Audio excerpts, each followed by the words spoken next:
Hello and welcome to another episode of PodcastDX, the show that brings you interviews with people just like you whose lives were forever changed by a medical diagnosis. I'm Ron. I'm Jean Furry. Sorry, I was yawning. She's tired. And I'm Lita. Collectively, we're the hosts of PodcastDX.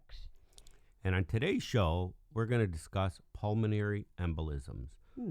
A pulmonary embolism can be a life-threatening condition, so it's very essential to understand the potential risk factors, symptoms, and the treatments. And I see there's no guest for today's show. No, we tried to get Serena Williams, but apparently she's busy. Oh. Well, you and I talked a couple of weeks ago, and you kind of sprung some information on me, so... Welcome to the show, Lita. All right. Well, if you would like, I can tell you about my latest emergency room visit and overnight hospital stay. On this episode of My Mom Almost Died, or guess what happened this time to Lita? And with your host and guest, Lita, who is an award-winning author and podcaster. Lita enjoys watching wildlife cam footage and spending time Stalking. It's Stalking. Stalking. Paul Simon. Okay, I don't It know if says we want to stalling put... Paul Simon. Yeah, but I don't even know if we stalking want to Paul put in Simon. stalking Paul Simon. That sounds a little creepy. But anyways, the floor is yours, Lita. Please tell us about your experience. All right. Well, let's start by talking about blood clots. Yeah, let's do that. A blood clot. Sorry. Wake up, Gene. I might be getting a migraine. Okay. Yawning. A blood clot is a piece of blood. You know, Okay. like a A piece of blood? It's a slice of blood.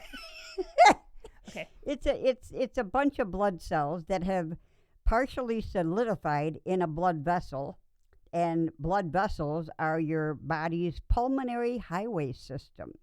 They provide the roads or streets or highways that blood uses to travel from your heart to the rest of your body. There are different kinds of blood vessels. So I'm guessing, like, if you've got bad blood vessels, it's like construction on the highway. It slows everything down. Well, I think that's the blood clots, too. Okay, Mhm. good. Or the What's a pothole? I'm hopefully sorry. you don't have potholes. Okay, all right. All right. sink- So let's Sinkholes. talk about the three types of blood vessels. Okay. So arteries, they carry blood away from your heart. Veins carry blood back to your heart. And capillaries connect your arteries and veins. And where do vampires fall in this whole system? Them and the bats, they hang out at blood banks. Okay. Blood clots can occur anywhere. What was that? What? Vampires? I got nothing. Okay. Blood clots can occur anywhere along the 60,000 miles of blood vessels in your body. In your body? I don't know. You wrote this. 60,000 miles. Okay. You didn't cite your source. It's at the back. Okay. All right. But they're most likely to form in veins, which Okay. are the ones that carry the blood back to your heart. And they're called venous blood clots. The most common kinds of venous blood clots are The Su- Venus de Milo? Oh, sorry. superficial Mhm. venous thrombosis. Okay. Thrombosis is just a fancy medical word for clot. I think we're going to talk about that later. Okay. Deep vein thrombosis and pulmonary embolism. Yeah, and I think we're joking because it's so scary. Less common, thankfully, are arterial clots, and these can occur when a blood clot clogs an artery and may prevent oxygen from reaching one's brain or heart, causing a stroke or a heart attack or kidney failure if the clot is in one of your kidneys. Well, today we're going to talk about pulmonary embolism, so that's just one of the types. Okay. So let's get back to the vein of the matter. Okay. So without further, Ado. yeah, that. A deep vein thrombosis, referred to as a DVT. It's a type of blood clot that we hear about in the news a lot. Yeah, DVT most often forms in your legs, in the deep veins of your body, and you may have heard about people developing deep vein thromboses from sitting for extended periods of time without moving, for example, like on a long-haul flight. Okay. And to clarify, thrombosis is when a clot stays put and blocks blood flow. Mm-hmm. Whereas an embolism is a blood clot that breaks free and travels to other parts of your body. And if a DVT breaks off and travels to your lungs, it can create what's called a pulmonary embolism. There are risk factors and potential causes of blood clots and pulmonary embolisms. Prolonged immobility, surgery, cancer, birth control medication, and pregnancy are all potential risk factors for blood clots and pulmonary embolisms. You may be at a greater risk of developing blood clots if you have a family history of blood clots, or if you're dealing with a lot of stress, are frequently dehydrated, or have medical conditions associated with blood clots. Yeah, I'm thinking like sickle cell anemia. Oh yes, that's a definite. Well, how common are blood clots? Well, most of the time blood clots may be preventable, yet an estimated 900,000 Americans are affected each year by a blood clot, resulting in nearly 100,000 deaths. So, Mom, what symptoms are associated with the pulmonary embolism? Some of the typical symptoms associated with a pulmonary embolism are a rapid heartbeat, coughing, sweating or clammy skin, shortness of breath, lightheadedness and or fainting, a low pulse oxygen level, sharp pain in your chest when taking a deep breath, coughing, or bending over at the waist. So, in regards to what happened with you, what symptoms led you to seek medical intervention? My main symptom was really, really bad pain on the left side of my chest, and it really felt like severe gas pain, so I took Gas-X. And how long did the pain last for? I think the pain started on St. Patrick's Day. No, it was the day after, on a Saturday, the 18th. So I woke up Sunday, the pain was still there, and both of my kids, amazing daughters, said I should go to the ER, but I insisted that it was gas and that it would pass. Get it? Passing gas? Okay. Yeah. I said, if it still hurts tomorrow, I'll go to the hospital. Monday morning, it still hurt, and I went to the hospital. What about a triggering event before you started experiencing the symptoms? Did you have a blood clot in your leg or something that broke off and ended up in your lungs, or what happened? Not that I was aware of at the time, and not that they tested in the hospital, which my cardiologist thought was interesting. But when I look back at my calendar notes, because I keep a lot of notes in my phone calendar, because my memory is so wonderful, I did annotate a weird pain in my left leg above my knee prior to developing the pulmonary embolism. So maybe, but they didn't check that at the hospital. And there weren't any red streaks or heat like the first DVT I had many years ago. It just looked like a bruise on my leg, so I kind of ignored it. I don't know, but the calendar entry is there, so maybe I did. And did your healthcare team need to run any tests when you arrived, or to arrive at a diagnosis? I had a chest x-ray Okay. and a CT scan of my lungs with and without contrast. Okay. And I remember thinking after the CT, I bet it's my stomach that herniated into my diaphragm again. I mean, that's the first thing that came to mind. And that's a common thing that unfortunately happens to you a lot. Well, yeah, sorry, our listening audience doesn't know that my partial Nissan fundoplication came apart, and I'm testing to see what the next steps will be for my hiatal hernia, GERD, and esophagitis, just like before the surgery that I had in 2021 to fix all that. And part of my stomach is squeezed up into the diaphragmatic space right now. Which can make it difficult to breathe and cause pain. Right. Okay. So, Lita, that brings up a question. Before you received your diagnosis, have you ever heard of blood clots? Yeah. Well, yeah. I'm sure everybody, yeah. And I did have one many, many years ago, but this didn't look like or feel like what I had before. So I ignored it because it wasn't what I expected it to be. So I guess But you said it felt like the last time you had gas pain, and the last time you had gas pain, you thought you were having a heart attack. right. So when in doubt, seek medical treatment. Okay.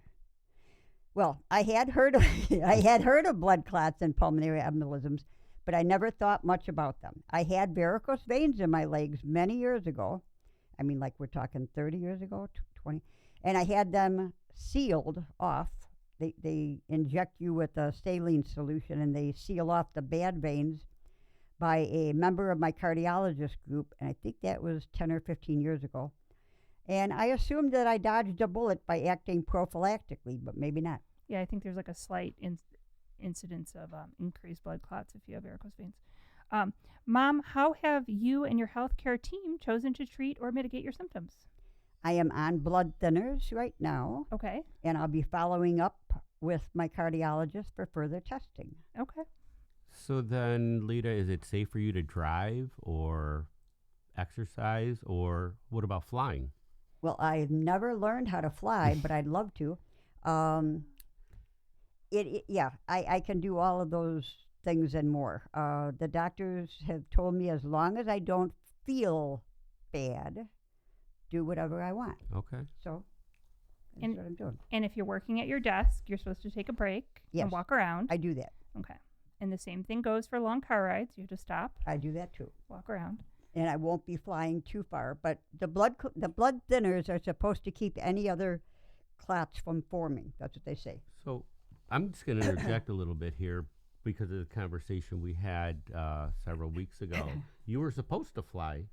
Yeah, that weekend. Mhm. That actual weekend. I was supposed to fly to Colorado. But that was So before you not got just- any medical Right. attention. Not only was I supposed to fly, but I was supposed to fly to a higher altitude, that's a mile above Sea level. Sea level.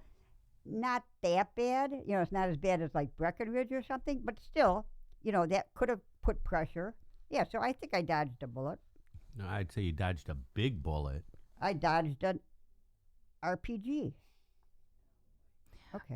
Mom, what do you feel is the most misunderstood aspect of blood clots and pulmonary embolisms, and what surprised you the most about this whole experience? Blood clots can occur at any age. I thought that was surprising. Mm-hmm. And I was surprised that my healthcare team At the at hospital? the hospital did Mhm. not request an ultrasound of my legs or an EKG. Yeah, you know what? They did do an EKG. But they they did- didn't do, I think you wanted your Cardiac, echo. echocardiogram. Yeah. They did not do that, but they did an EKG. Okay.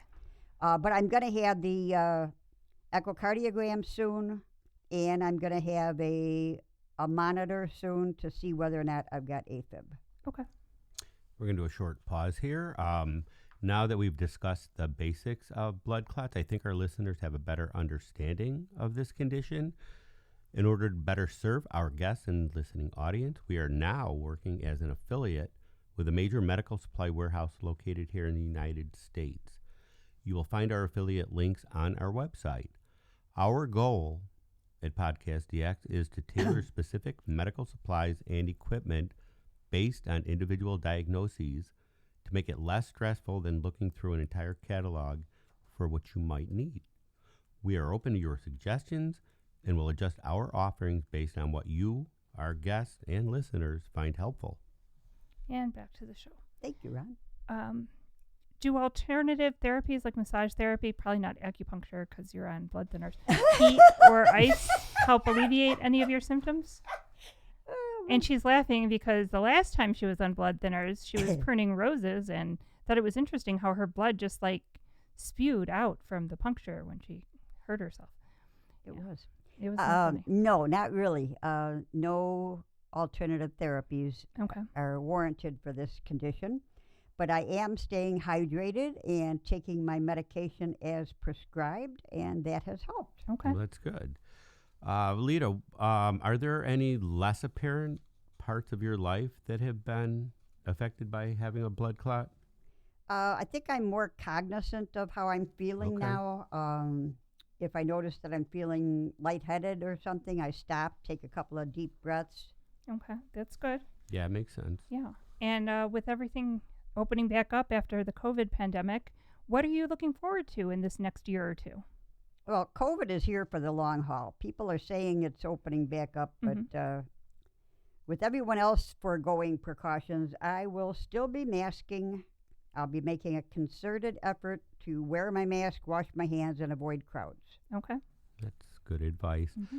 And Lita, what support have you received during this journey with blood clots? What role have your friends, your family played with you? We played Scrabble.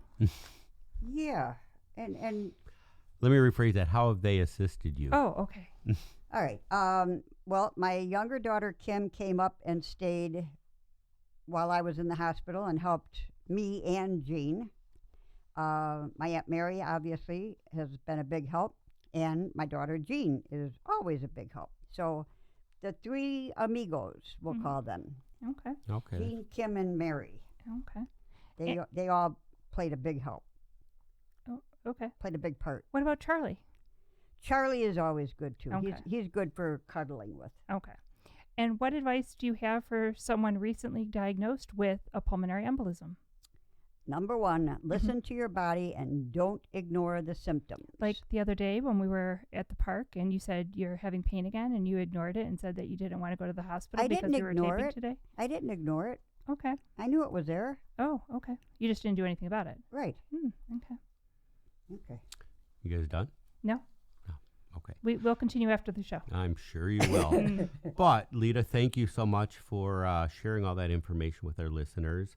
And if our listeners have any questions or comments related to today's show, you can contact us at PodcastDX@yahoo.com, through our website, PodcastDX.com, on Facebook, Pinterest, TikTok, YouTube, or Instagram.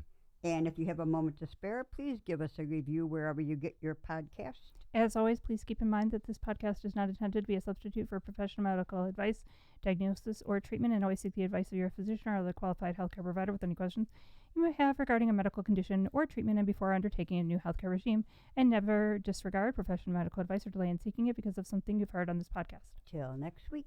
Thank you.